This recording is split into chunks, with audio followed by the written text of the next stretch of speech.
आज आपण नवलगोलची भाजी बनवणार आहे। ही हिवाळ्यामध्ये स्टार्टिंगलाच नवलगोल बाजारात येतात। ही सीझनेबल व्हेजिटेबल आहे आणि आरोग्याला खूप छान आहे। नक्की बनवून बघा। आपण इथे ऑइल घेतलेला आहे, 2 चम्मच ऑइल घेतला आहे छोट्या स्पूननी। इथे जिरा आणि मोहरी ऍड केली आहे। याच्यात आपण कांद्याची पात घातलेली आहे।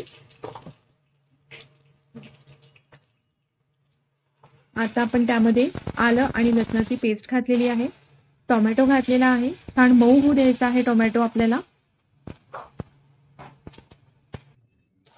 टोमॅटो छान झाला त्यानंतर आपल्याला 2 चम्मच तिखट ऍड करायचा आहे। इथे हळदी पावडर ऍड करायचा आहे आणि चवीनुसार मीठ घालायचं आहे। छान याला होऊ द्यायचं आहे 5 मिनिट। थोडं ऑइल वर येणार। खूप असे मसाले याच्यात घालायचे नाही आहेत।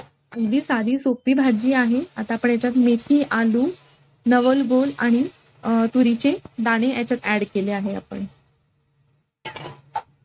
ही भाजी आपण प्रेशर कुकरला पण लावू शकतो। 2 शिट्ट्या लावायच्या आहेत कुकरला, किंवा जर कढईत करणार असू तर 15 ते 20 मिनिटाला शिजायला लागतात।